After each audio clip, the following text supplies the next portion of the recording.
역사적으로 길이 남을 다리를 설계하고 또 시공하는 건축가가 있었습니다. 설계를 다 마치고 공사를 시작할 즈음에 몸이 이상이 생겨서 병원에 갔더니 지금 당장 수술을 해야 됩니다 라고 진단이 나왔습니다.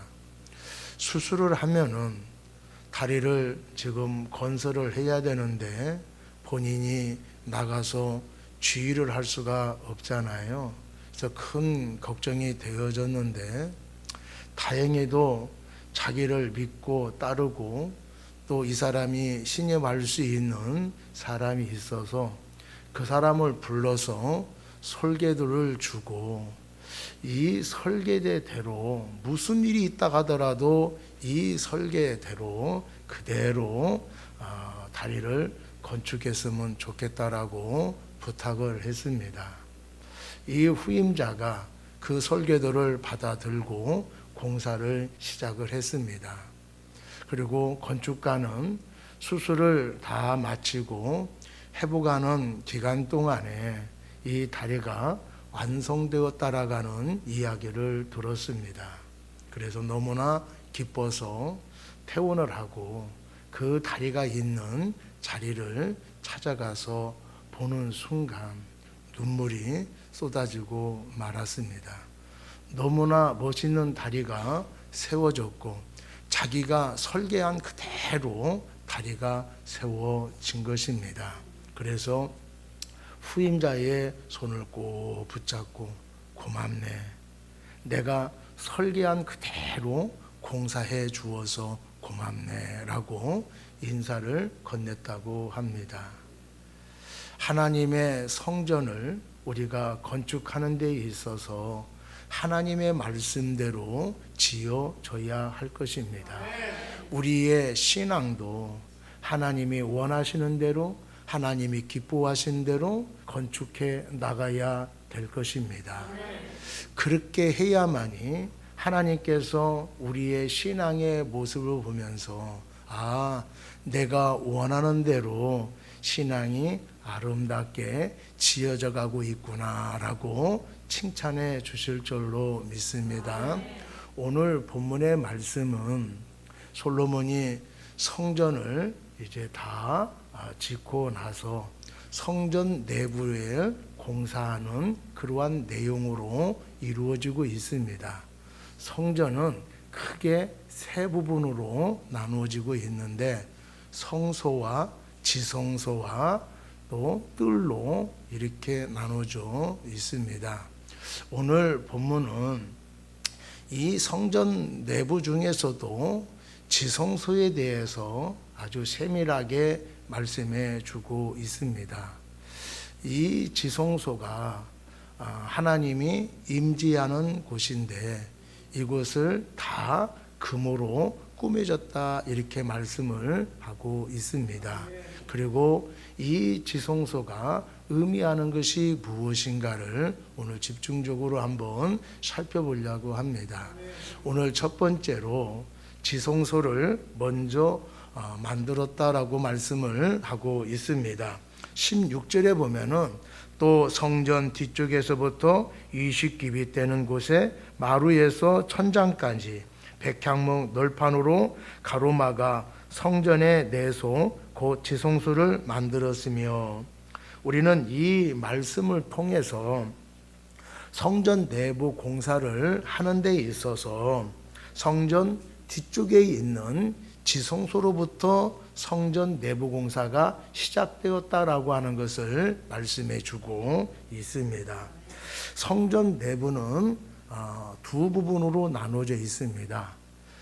내소라고 하는 지성소하고 외소라고 하는 성소로 이루어지고 있습니다.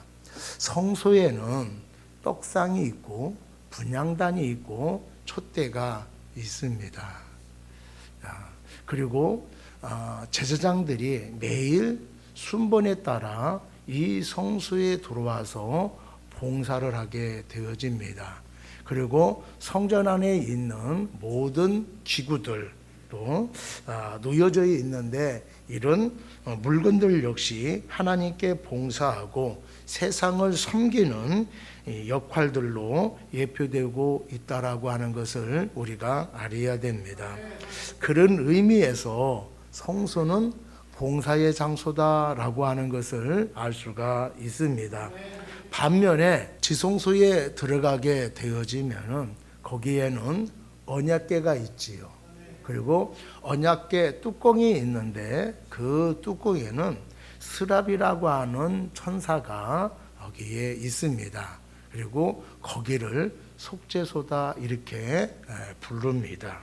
언약궤 안에는 모세가 시내산에서 받은 10계명이 기록되어 있는 두 돌판이 있고 이스라엘 백성들이 광야에서 비상식량으로 먹은 만나를 금 항아리에 담아 놓았습니다. 그리고 아론의 쌍난 지팡이가 들어 있습니다. 이것들이 상징하는 것들은 뭐냐면은 하나님의 임재를 상징하고 또 하나님의 보호하심과 인도하심을 상징하며 직분자를 선택하고 세우신다라고 하는 것을 상징적으로 보여주는 것입니다. 언약궤는 하나님의 임재를 상징하는 것이고 또 속죄소는 하나님의 속죄의 은총을 베풀어 지는 것이다라고 하는 것을 상징적으로 보여주는 것입니다. 그렇다면 솔로몬이 성전 내부를 공사하는 데 있어서 다른 것들보다도 먼저 이 지성소를 먼저 공사를 한 이유가 무엇이냐라고 하는 것입니다. 그것은 성도들이 어떤 봉사나 헌신을 하기에 앞서서 하나님의 임재를 경험해야 된다라고 하는 것을 말씀해 주고 있습니다. 성도들이 어떤 하든지 하나님의 말씀으로 채워져야 한다라고 하는 것입니다. 이런 것 없이 하나님의 임재를 경험하지 않고 하나님의 말씀으로 채워지지 아니하고 어떤 것을 봉사하거나 사역을 한다고 했을 때에 열정 하나만 가지고 달려들었다라가 얼마 가지 못해서 기진맥진하게 되어지고 힘든 일을 만나게 되어지면은 포기할 수밖에 없다라고 하는 것입니다. 우리 하나님을 만난 사람들은 하나님을 일을 하는 사람들은 먼저 하나님의 임재를 경험해야 되고 하나님의 은혜를 받아야 되며 하나님의 말씀으로 채워져야 될 줄로 믿습니다. 기독교에 있어서 아주 없어서는 안 될 사람이 사도 바울입니다. 그런데 이 사도 바울이 이렇게 위대한 일을 할 수 있었던 이유가 무엇이겠느냐라고 하는 거예요. 바울이 가는 곳마다 복음이 증거되어지고 교회가 세워지게 되어졌잖아요. 이러한 위대한 역사를 이 사도 바울이 어떻게 감당해 낼 수가 있었느냐라고 하는 거예요. 그것은 다메섹 도상에서 부활의 주님을 만나는 영적인 체험을 했기 때문에 그렇습니다. 거기에서 예수님으로 통해서 이방인의 사도로 부르심을 받았습니다. 그것이 너무나 감격해서 거리에 나가서 예수님이 메시아다라고 증거를 했을 때에 아무도 바울의 말에 귀를 기울여 주지도 않고 받아들인 사람이 아무도 없었습니다. 너무나 실망했어요. 자기는 가슴이 뜨거워서 예수님이 메시아다라고 증거했는데 아무도 그 이야기를 받아들인 사람이 없었다라고 하는 것입니다. 그래서 이 바울이 아라비아 광야에 가서 3년 동안 하나님의 말씀을 묵상을 했습니다. 그 묵상을 통해서 성경에 기록되어 있는 메시아가 자기가 만난 부활의 주님이라는 사실을 발견하게 되어집니다. 다시 얘기하면은 하나님의 말씀으로 가득 채웠다라고 하는 것이지요. 그리고 나가서 복음을 증거하게 되었을 때에 수많은 사람들이 그 복음을 통해서 회개하게 되어졌고 교회가 세워지게 되어졌다라고 하는 것입니다. 교회가 세워지고 복음이 증거되어지고 하나님께서 맡겨진 사역을 감당할 수 있었던 이유는 바울의 능력이나 바울의 열정에 있었던 것이 아니라 하나님의 은혜에 기인되었다라고 하는 것을 알 수가 있습니다. 그런 걸 보면은 은혜 받은 사람이 하나님을 온전히 봉사할 수가 있는 것입니다. 하나님의 임재를 경험하는 사람만이 열정적으로 섬길 수가 있고 세상에 하나님의 빛을 드러낼 수 있다라고 하는 것을 말씀해주고 있는 것입니다. 또한 하나님의 말씀을 맡은 사람만이 말씀에 합당한 봉사의 사역을 할 수 있다라고 하는 것도 말씀해주고 있는 것입니다. 여러분, 무엇보다도 우리의 심령에 하나님의 말씀으로 채워지는 여러분이 되기를 바랍니다.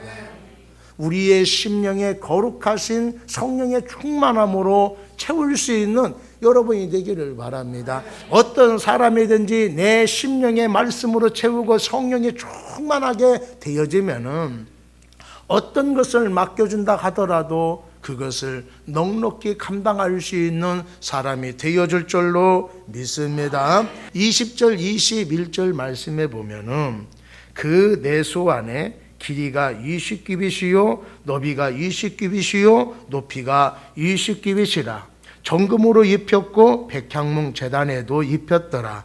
솔로몬이 정금으로 외소 안에 입히고 내소 앞에 금 사슬로 건너지르고 내소를 금으로 입히고 이렇게 말씀을 하고 있어요. 근데 여기 보니까 지성소를 얘기하죠. 높이와 넓이와 길이가 똑같이 20규빗이다라고 말씀을 하고 있어서 정방향으로 만들었다라고 하는 것을 알 수가 있습니다. 이스라엘 백성들에게 있어서 정방향이라고 하는 것은 절대적 완전과 절대적 거룩성을 나타낸다라고 합니다.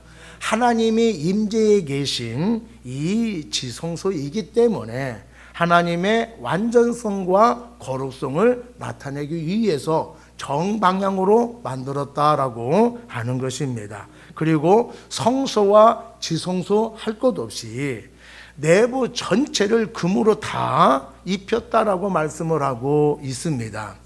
역대기에 보면은 솔로몬이 성전 내부를 금으로 꾸미기 위해서 600달란트를 썼다 이렇게 말씀을 하고 있어요. 600달란트를 킬로그램으로 환산을 하면은 24,000kg가 되어집니다. 엄청난 양이에요. 근데 이 솔로몬이 무슨 이유 때문에 이런 엄청난 금을 들여서 성전 내부를 치장을 했겠느냐라고 하는 거예요. 그 당시에 솔로몬은 엄청난 부를 누리고 있는 사람이었어요. 이스라엘 사람들에게, 세상 사람들에게 자신이 갖고 있는 부가 얼마나 대단한가를 나타내기 위해서 이렇게 금으로 치장한 것일까요? 아니면은 내가 이 성전에 관심을 갖고 있는 정성이 얼마나 대단한가를 나타내기 위해서 성전을 금으로 도배를 했을까요? 만약에 자기의 부와 정성을 나타내기 위해서 금으로 치장을 했다고 한다라면은 내부뿐만 아니라 외부까지도 금으로 만들었을 것입니다. 그런데 성전 외부에는 금을 쓰지 아니하고 내부에만 금을 썼다라고 하는 것은 하나님이 그만큼 귀하고 하나님이 계시는 이 성전 내부가 그만큼 귀하다라고 하는 것을 보여주고 있는 것입니다. 성전 내부가 금으로 되어 있기 때문에 성전이 귀한 것이 아니라 하나님이 계시기 때문에 성전이 귀해서 금으로 꾸며졌다라고 하는 것입니다. 여러분들, 나에게 가장 귀한 것이 뭐라고 생각합니까? 대부분의 사람들은 물질이요, 금이요, 건강이라고 생각을 할 것입니다. 그런데 하나님을 믿는 사람들은 나에게 가장 귀한 것이 뭐냐면은 성전이 되신 하나님이십니다. 나의 구원자이시고 나의 하나님이 되신 예수님이 금보다 더 귀한 존재라고 하는 사실을 깨닫는 여러분 되기를 바랍니다. 이 세상의 모든 것과 비교할 수 없는 영광스러운 예수님이 우리 안에 들어오기를 원하시고 또 우리 안에 오셔서 우리의 삶을 다스려 나가기를 원하고 계시다라고 하는 것입니다.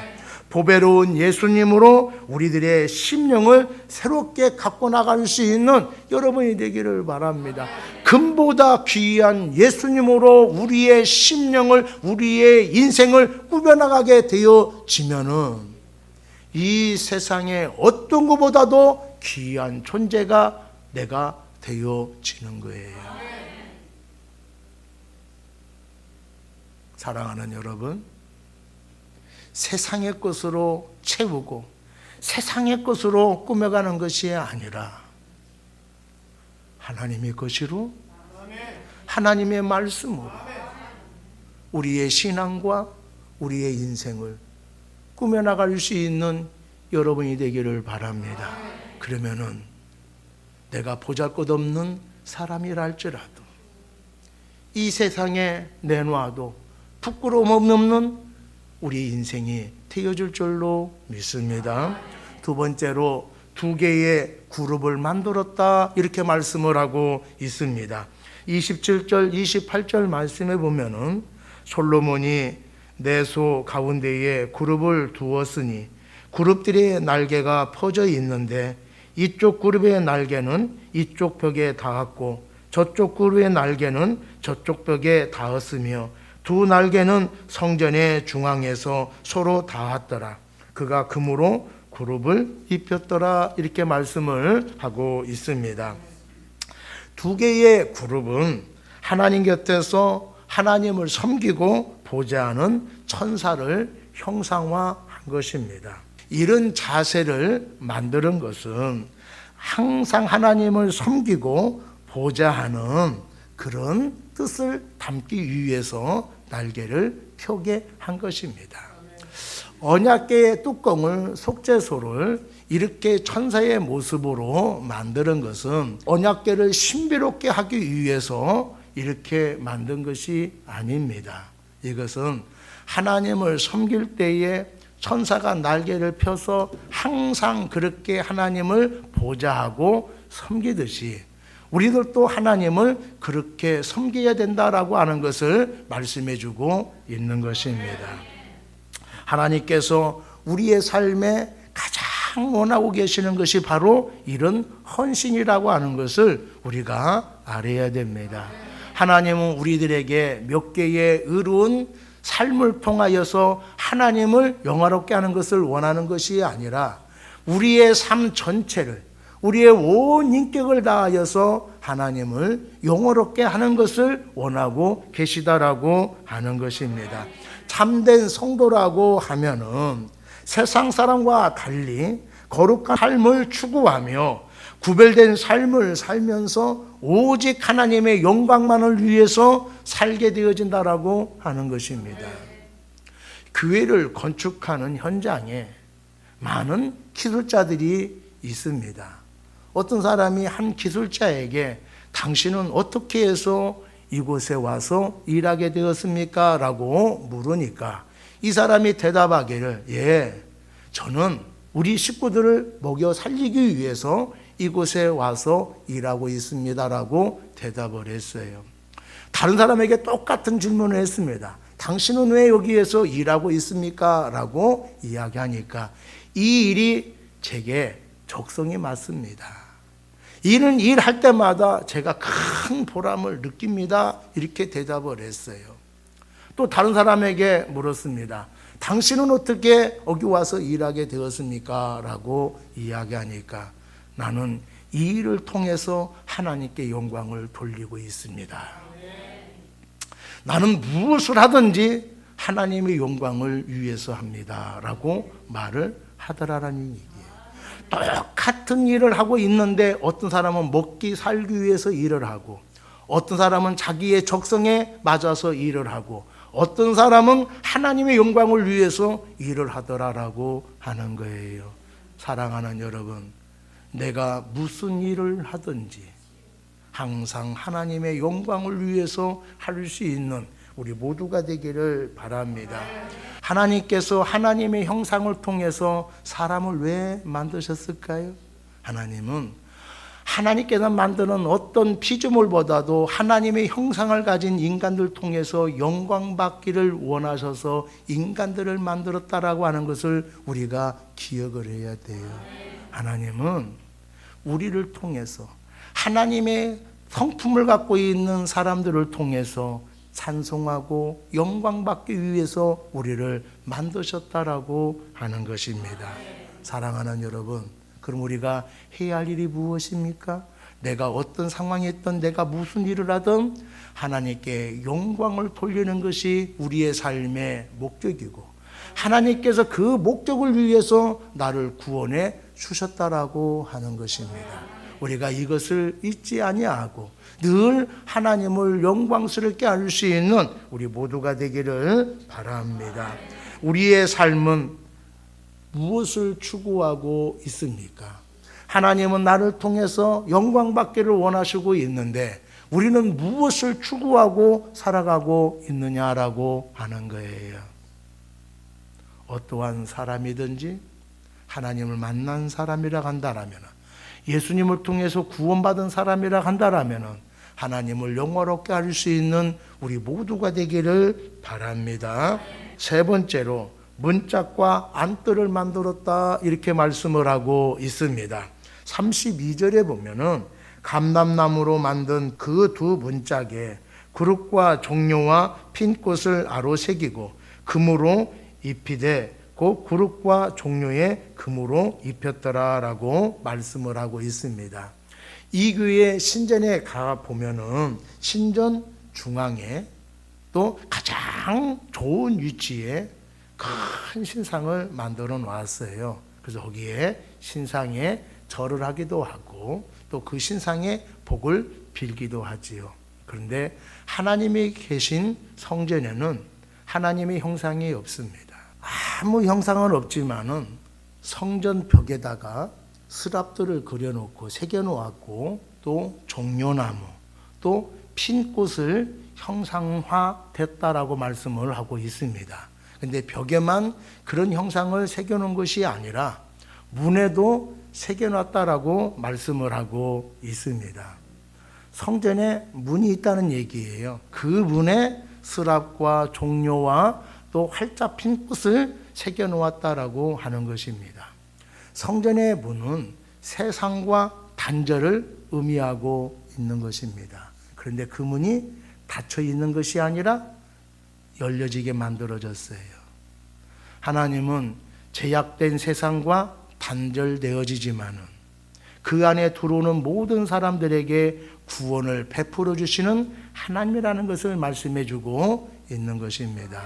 그리고 스랍들은 하나님의 임재와 헌신을 나타낸다라고 말씀을 드렸어요. 또 활짝 핀 꽃을 형상화되어진 것은 하나님 앞에 나와서 깊은 교제를 하는 사람에게 은혜를 베풀어서 그의 삶이 꽃이 활짝 핀 것처럼 감사와 기쁨이 넘치게 해 주신다라고 하는 것을 뜻하고 있는 것입니다. 하나님 앞에 나와서 누구든지 예배하는 사람들마다 다 하나님의 만나 주시고 우리의 죄를 다 속죄해 주시고 우리에게 은혜를 베풀어 주셔서 우리의 삶이 감사와 기쁨이 넘치는 삶이 되게 해 주신다라고 말씀을 하고 있습니다. 그렇다면 꼭 성전에 와서만이 이런 은혜가 있을까요? 아닙니다. 우리가 하나님을 만나고 하나님 임재를 경험하고 은혜를 베푼 사람은 성전의 안에서만 하나님의 은혜를 경험하는 것이 아니라 그 은혜를 받아서 우리의 삶의 터전에 가서 성전 안에서 누렸던 그 기쁨과 감격을 이 세상에서 똑같이 누려갈 수 있다라는 것을 말씀해 주고 있는 것입니다.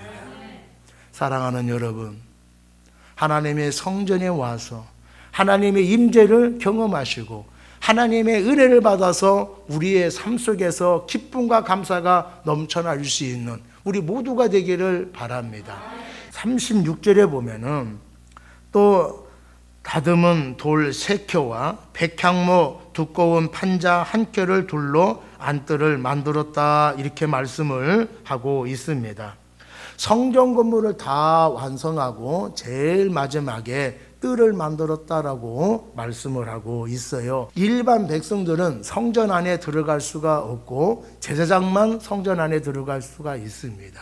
그래서 대부분 사람들이 성전에 들어갔다라고 하는 얘기는 성전 내부에 들어갔다라고 하는 얘기가 아니라 이 뜰에 갔다 왔다, 이런 뜻이에요. 성전 내부에 들어가지 않았음에도 불구하고 성전 뜰을 통하여서 우리는 하나님의 임재와 하나님의 은혜를 경험할 수가 있는 것입니다. 시편 84편 10절에 보면은 이 의미를 아주 자세하게 설명해 주고 있어요. 주의 궁정, 안뜰을 얘기합니다. 궁정에서 한 날이 다른 곳에서의 첫날보다 나은즉 악인의 장막에 사는 것보다 내 하나님의 성전 문지기로 있는 것이 좋사오니라고 말씀을 하고 있어요. 시편 기자는 성전 안뜰을 그리워하면서 마음을 애태우고 있는 것을 말씀해 주고 있는 것입니다. 그가 얼마나 하나님 곁에 가기를 원하고 있고 소망하고 있는지를 우리는 알 수가 있어요. 이 세상에서 좋은 것을 누리면서 첫날 사는 것보다는 하나님의 있는 그 안뜰에 가서 문지기로 하루 지내는 것이 훨씬 더 낫다라고 말씀을 하고 있어요. 어떻게 하면 내가 하나님의 성전 앞에 갈 수가 있을까? 어떻게 하면 내가 하나님의 은혜를 경험할 수 있을까? 어떻게 하면 하나님의 임재를 경험할 수 있을까? 그렇게 소망하고 갈망하고 있다라고 하는 것입니다. 하나님은 하나님을 찾는 자에게 만나주시고 하나님께 간절하게 기도하는 자에게 응답해 주시겠다라고 말씀을 하고 있습니다. 그래서 우리가 하나님을 열망하고 하나님의 은혜를 받기 위해서 사모한 마음을 가지고 주님 앞에 나와야 되는을 말씀해 주고 있는 것입니다.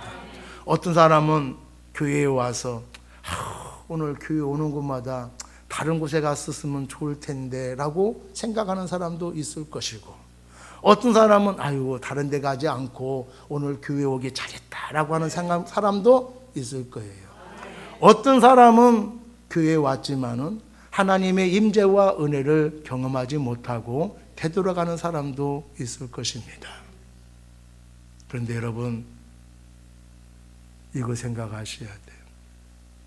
하나님의 임재를 경험하지 못하고 은혜를 받지 못하고 자주 교회를 떠난 사람들은 하나님의 구원의 감격을 알지 못하는 사람들이에요.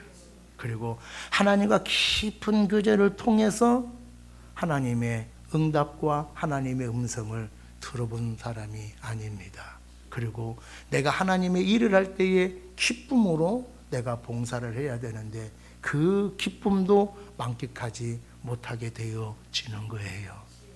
여러분, 똑같은 교회를 다니고 똑같은 하나님을 우리가 섬기고 있는데 누구는 성전에 오면은, 교회 오면은 하나님을 만나고 하나님의 임재를 경험하고 하나님의 은혜를 받아서 너무나 행복합니다. 내가 예수 믿은 것이 너무나 잘된 것 같아요. 내가 이 좋은 예수를 안 믿었으면 어떻게 되었을까 생각만 해도 끔찍해요. 이런 사람이 있는가 하면은, 어떤 사람은요, 교회 와도 한 번은 감흥이 없는 거예요.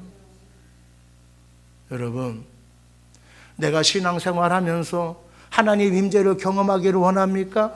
하나님과 깊은 교제를 하기를 원하십니까? 하나님의 은혜를 누리며 살기를 원하십니까? 그렇다면은 우리가 하나님의 말씀으로 우리의 심령을 채워야 됩니다. 성령으로 우리의 심령에 충만되게 해야 됩니다. 그러면은 하나님께서 우리를 만나주시고 우리에게 은혜를 베풀어 주시는 거예요. 내가 다른 때는 그걸 몰랐는데 사랑하는 마음으로, 사모하는 마음으로 뜨거운 열정을 가지고 주님 앞에 나와서 내가 하나님께 기도했더니 하나님께서 살아계심을 체험하게 하더라는 얘기예요. 다른 때는 말씀이 들리지 않았는데 오늘따라 유독 하나님의 말씀이 들리고 꼭 나에게 하시는 말씀으로 듣게 되어지더라라고 하는 거예요. 여러분, 우리가 하나님의 임재를 경험하고 하나님의 은혜를 경험하게 되어지면은 어떤 문제를 만났다 하더라도, 어떤 상황에 처했다 하더라도 그것이 문제가 되지 않는다라고 하는 거예요. 내가 큰 문제를 받아서 어려움을 겪고 있다 하더라도 그 문제 때문에 어려운 것이 아니라 내가 하나님의 임재를 경험하지 못해서 어려워지는 거예요. 내가 하나님의 은혜를 받지 못해서 두려움에 빠지게 되어지는 것입니다. 사랑하는 여러분, 하나님의 임재를 경험하시기를 바랍니다. 아, 하나님이 살아계시는구나. 하나님의 나를 사랑하고 계시는구나. 하나님의 나와 함께 하시는구나. 하나님의 나를 인도하고 계시는구나. 이걸 내가 느껴야 되는 거예요. 그러면은 우리의 삶에 기쁨과 감사가 넘치는 삶이 되어질 것입니다. 내가 무슨 일을 한다 하더라도, 어디를 간다 하더라도 그 하나님이 나를 지켜주시고 나에게 은혜를 물붓듯 부어 주시기 때문에 우리가 두려움이 없게 되어지는 거예요. 주의 성전에 나오셔서 하나님을 만나는 여러분 되기를 바랍니다. 거저왔다가 거저가는 사람이 되지 아니하고 하나님을 만나시고 하나님의 살아계심을 체험하고 하나님의 은혜를 풍성하게 받을 수 있는 우리 모두가 되기를 바랍니다. 마지막으로 드디어 성전이 건축되어졌다라고 말씀을 하고 있습니다. 성전 건축이 시작한 지 7년 반 만에 성전이 건축되어졌어요. 근데 성전의 설계와 식양은 솔로몬이 성전을 건축하기 훨씬 전부터 하나님이 설계도를 가지고 계셨다라고 하는 거예요. 그 설계도를 다윗에게 알려주었습니다. 그리고 이 설계대로 성전이 건축되어지는 것을 하나님이 기뻐하신 거예요. 그래서 우리 38절 말씀에 보면은 솔로몬은 그 설계와 식량에 따라 성전 공사를 완성했다, 이렇게 말씀을 하고 있어요. 여기서 중요한 것은 솔로몬이 성전을 완성했다라고 하는 것이 아니라 솔로몬이 하나님께서 주신 설계대로 또 식량대로 완성했다라고 하는 거예요. 아시겠죠? 신약에서 성도의 몸을 가리켜서 하나님의 영이 거하시는 성전이다, 이렇게 말씀을 하고 있습니다. 또 성령 안에서 하나님이 거하실 처소가 되기 위하여 예수 안에서 함께 지어져 가야 된다라고도 말씀을 하고 있습니다. 다시 말하면은 우리 성도들의 심령과 삶에 하나님이 임재하기에 부족함이 없도록 만들어져야 된다라고 하는 것을 말씀하고 있는 것입니다. 그러면 오늘날 그리스도의 몸이요 또 눈에 보이지 않는 성전인 교회는 과연 무엇으로 장식되어야 되느냐라고 하는 거예요. 금보다 더 귀한 예수님으로 우리의 심령을 채워가는 여러분 되기를 바랍니다. 이 세상의 어떤 것보다도 하나님의 말씀으로 여러분의 심령을 채우시는 여러분 되기를 바랍니다. 하나님의 풍성한 은혜로 여러분의 심령을 채워가시는 여러분 되기를 바랍니다. 주님이 원하시는 이러한 모습으로 우리의 신앙과 우리의 인생이 만들어져 갈 때에 하나님이 우리의 모습을 보면서 너무나 기뻐하여 주실 줄로 믿습니다. 솔로몬이 하나님의 말씀대로 하나님의 설계대로 그대로 성전을 완성해 갔듯이 우리의 삶도 하나님이 원하시는 모습으로 만들어질 수 있는 우리 모두가 되기를 바랍니다.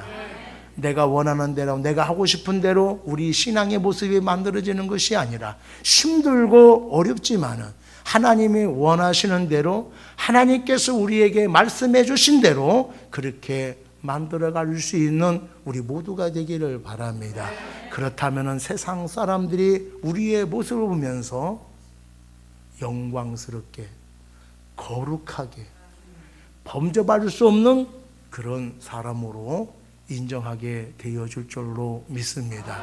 하나님이 완전하시고 거룩한 것처럼 우리들도 하나님처럼 완전하고 거룩한 인생과 신앙으로 만들어갈 수 있는 우리 모두가 되기를 축복합니다.